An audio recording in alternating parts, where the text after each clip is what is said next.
Yo entiendo perfectamente que no todas las cosas deben de regresar a su estado original. Es decir, que no todas las cosas tienen que ser como eran al principio. Yo sí creo que todo tuvo que haber cambiado para mejorar.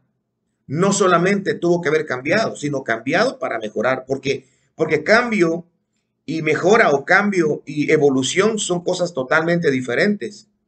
No todos los cambios se produjeron por una mejora. Hay cambios que se hicieron involucionando, no evolucionando. Por eso digo que los cambios y la evolución son cosas totalmente diferentes. Pueden haber cambios, pero cambios para mal.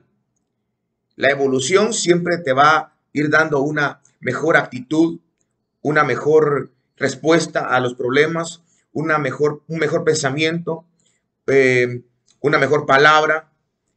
Es decir, que la evolución te llama a ir de menos a más. Tal como lo dice la palabra cuando dice que la senda del justo es como la luz de la aurora que va en aumento hasta que el día es perfecto. Y una de las resurrecciones que más me llama la atención y me gusta muchísimo es la resurrección de lo antiguo. Jeremías capítulo 6, en el verso 16, y Jeremías capítulo 18, me parece, habla de las sendas antiguas.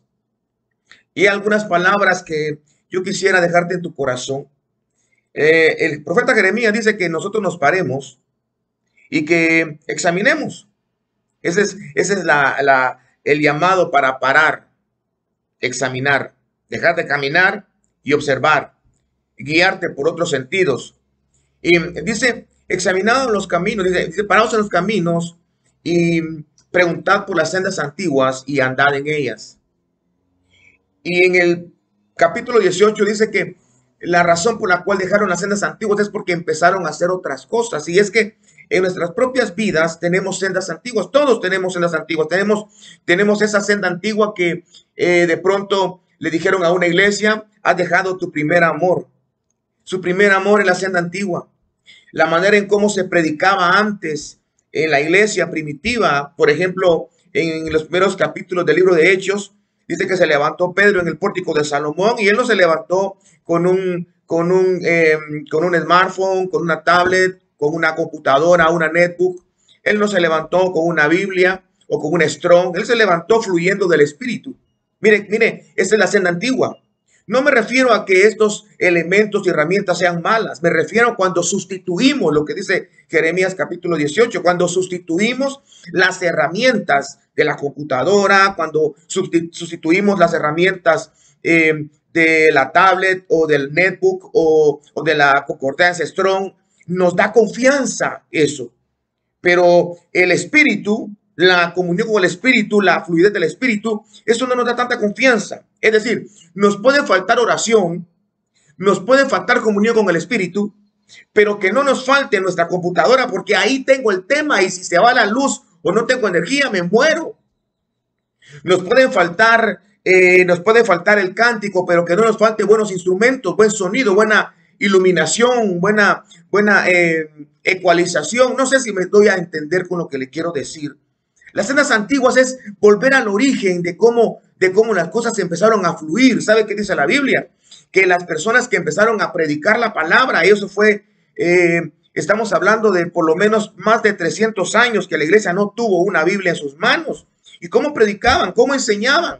Dice que Pablo estuvo durante 3 años y centavos, estuvo en una casa alquilada enseñando y predicando el evangelio, enseñando a la iglesia y predicando de la salvación. Es decir, que ellos no tenían una herramienta como la que nosotros tenemos, pero pareciera ser que el resultado de ellos es totalmente diferente al nuestro, porque el pórtico de Salomón se llenó de 3,000 personas, en ese tiempo.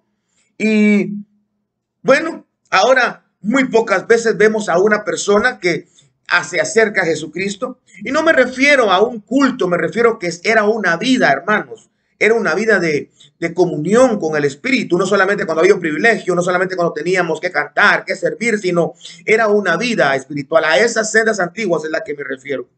Así nació la iglesia. ¿Y cómo era recibida la palabra? Lo podemos ver en el pórtico de Salomón. La gente hambrienta, necesitada de escuchar algo que no habían oído, que no habían escuchado. Y no me refiero a escatología ni palabras preponderosa, sino palabra que viniera del fluir del Espíritu Santo a través de los siervos, a través de su experiencia. Ahora nos atrevemos a predicar cosas que ni hemos vivido, cosas que ni siquiera sabemos y que las hemos escuchado. ¿Cómo los escuchaban los gentiles? La primera vez que se predicó a los gentiles, bueno, que yo sepa, así públicamente, digámoslo abiertamente, en una casa, fue en Hechos capítulo 10, en la casa del hombre llamado el centurión. Pero dice la Biblia, fíjense qué interesante, porque dice la Biblia que cuando llegó Pedro a la casa de este hombre, el centurión, dice que había un grupo de personas, no eran judíos, eran gentiles, no eran como el pórtico de Salomón, que eran judíos, totalmente judíos, porque estaban celebrando una fiesta. Aquí estamos hablando de una casa gentil, una casa de perríos, una casa de personas que estaban ajenos a la vida de Dios, según lo que dice Pedro también en sus cartas. Dice que cuando vieron a Pedro se le postraron. Ahora, interesante es que ellos no conocían a Pedro. Ellos no sabían el nivel de ministro que había llegado a su casa. Uno piensa que se arrodillaron porque era Pedro, pero cuando el Señor le habló al centurión y le dijo, un hombre está en la casa de Simón el curtidor, o sea, no conocían a Pedro. Y si le conocían a grosso modo, muy lejanamente. Ellos se arrodillaron no a Pedro, se arrodillaron al hombre que tenía la palabra. Pudo haber llegado, ¿qué? Pudo haber llegado Tomás, pudo haber llegado, ¿qué? Pudo haber llegado cualquier otro discípulo, apóstol, y hubieran tenido la misma actitud. No me estoy refiriendo que el hombre deba de recibir adoración porque ellos hicieron lo correcto. No recibieron la adoración, dijeron, párense, pónganse de pie porque somos iguales que ustedes.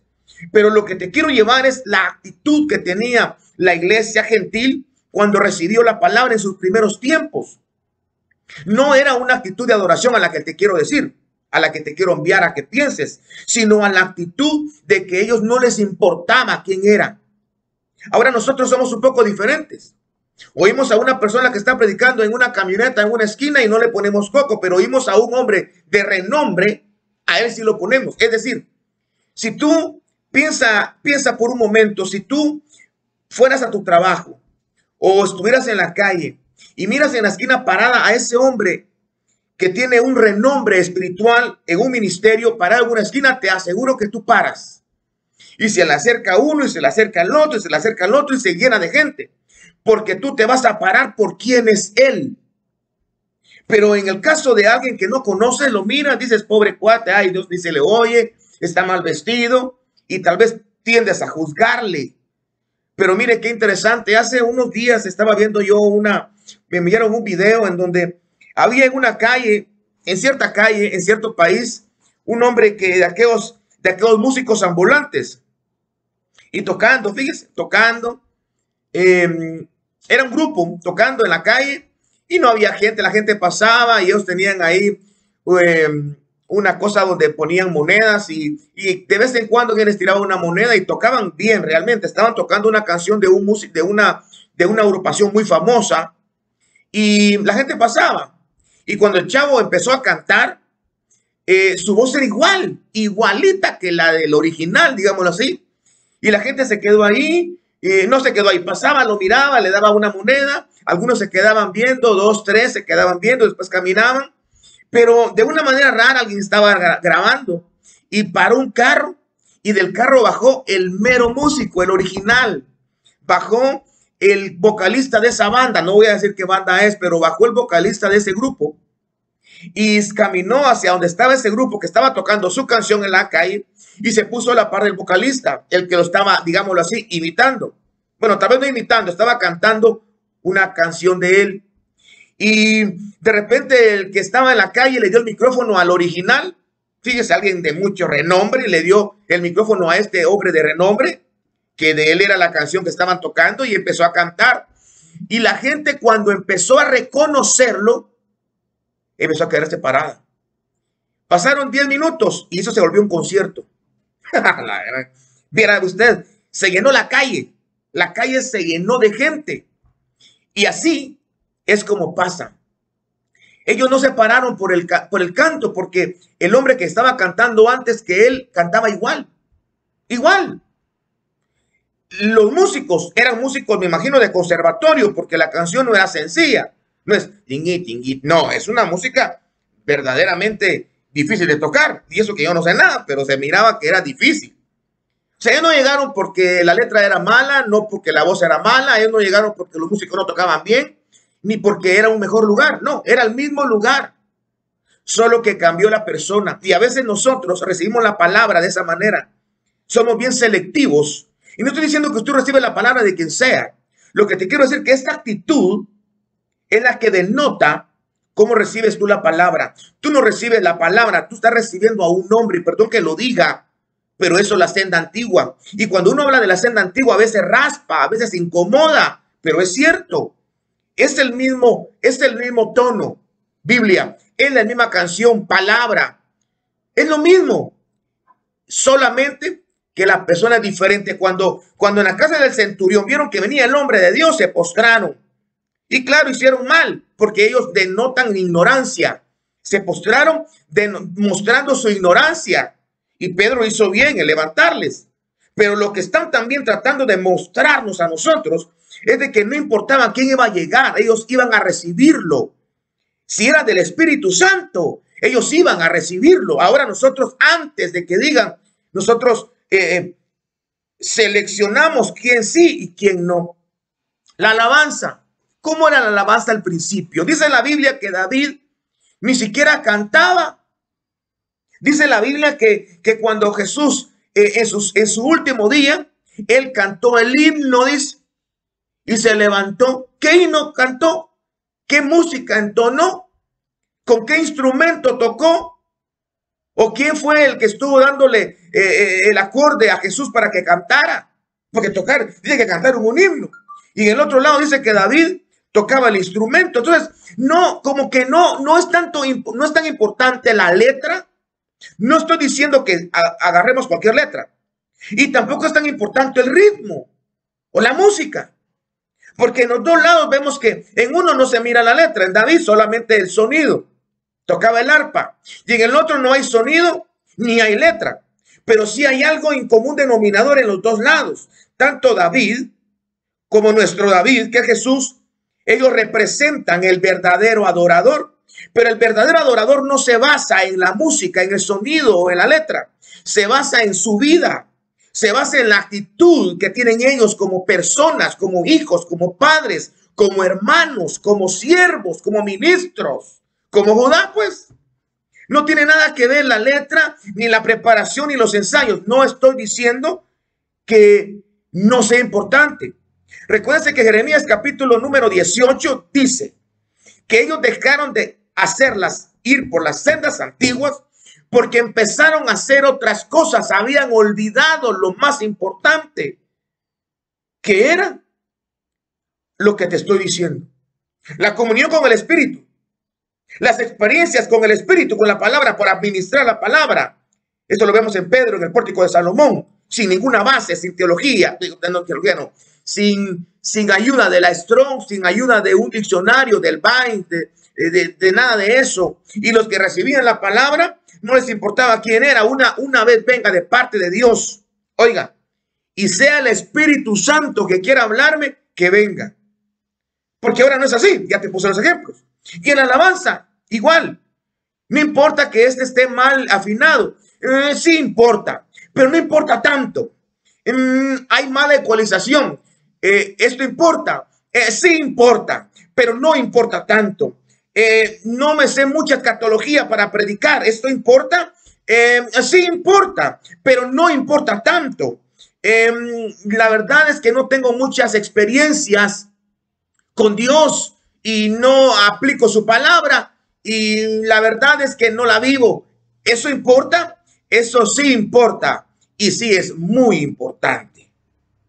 Puedo tocar instrumentos cualquiera que me pongan, tengo el mejor equipo, pero la verdad es que no me consagro, no camino en camino de santidad y me cuesta dejar muchas cosas del mundo. ¿Eso importará para que ministre hoy? Sí importa. Y sí importa muchísimo. La resurrección de lo antiguo. Ay, Dios hermano, eso a nosotros nos confronta. Si no, miremos en nuestras propias casas cuando nos dicen, vamos a hacerlo como hacían antes nuestros abuelos, como lo hacían antes, y ya pareciera que fuera obsoleto muchas cosas que hacen, pero miren, por eso dije al principio que no todas las cosas deben de regresar a su estado original, tienen que evolucionar. No todas las cosas tienen que ser como al principio lo eran, pero sí todas las cosas tienen que mejorar, tienen que evolucionar y no solamente cambiar. Que Dios bendiga tu vida. Mi intención solamente es que resucite lo antiguo nuestro. El Señor Jesucristo dijo, porque ha dejado, bueno, el Señor Jesucristo, el Espíritu Santo, el Padre, ha dejado tu primer amor. Había algo que se había dejado, pero habían seguido haciendo otras cosas, ¿sí? Su arduo trabajo y lo esto y lo otro, pero su primer amor lo habían dejado. Eso es resurrección de las sendas antiguas. Que el Señor te bendiga abundantemente. Bendiciones.